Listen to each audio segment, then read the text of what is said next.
Our next lesson focuses on multiplying binomials. You're going to want to split it in the middle. We're going to be looking at two methods. I will not ask you to use any specific method, but whichever one works for you, whatever's easiest to remember, this can help you. This method is called FOIL. So essentially you're multiplying the first terms in each parenthesis, and then the two outer terms, then the inner, then the last. This is helpful when it's binomial to binomial because it helps you keep track of, well, what did I already multiply? You're doing combinations of things. And you want to make sure that you pay attention to the signs as well, if it's going to be positive or negative.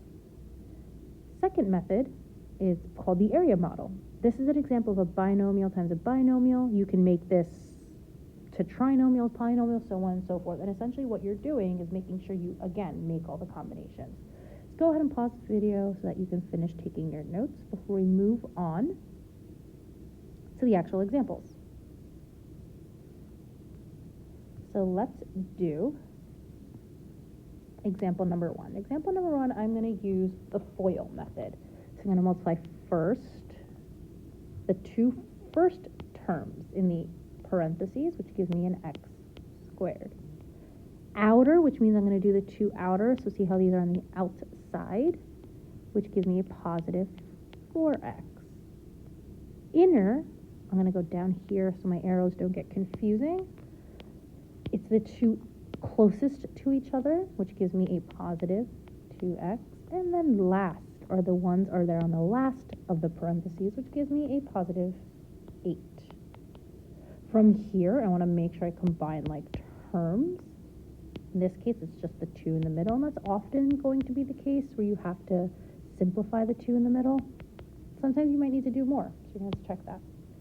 And here's our final answer. And again, it is in the standard form, right? The exponent of 2, exponent of 1, and then no variable. For example number 2, let's try the area model. So I have two terms, so it's going to be a binomial times a binomial, so I only need 2 boxes on each. So I'm going to make this one over here, and I'm going to do a positive 1 here. You separate it by terms. Again, it doesn't matter which way you put it. You could have put the orange one I have underlined on the left side, and then the red one I have underlined at the top. Just make sure you include your signs. So now I want to look in this box. Right, if I use my fingers, if I use these laser arrows, I find out it's 2x times x. This is going to give me a 2x squared. The next box is x and a positive 1. So that's just going to be a positive x. I still have these other boxes, so 2x and a negative 5 gives me a negative 10x. And then I have a negative 5 and a positive 1, which gives me a negative 5. You will have to combine like terms here.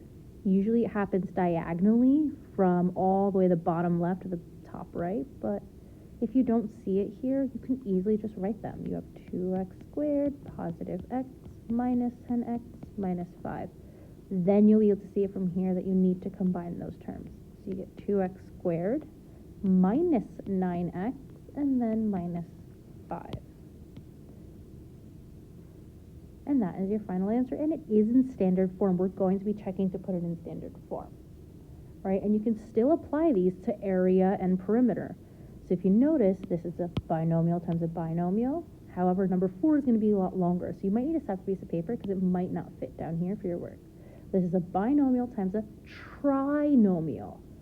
FOIL won't work in the sense that keeping your numbers organized, but you can still do the arrows. As an example, I can show you here. Just make sure you keep track of your work, right? Your arrows can get messy. 1, 2, 3. You're going to need to multiply again 3. 1, 2, 3. Please, please, please keep these arrows organized. When you're ready for the answers, you can continue on with the video, but go ahead and pause it and try numbers 1 through 4 on this page. Here are the answers for this page. And yes, please make sure you put your units. Areas are squared, perimeters are not.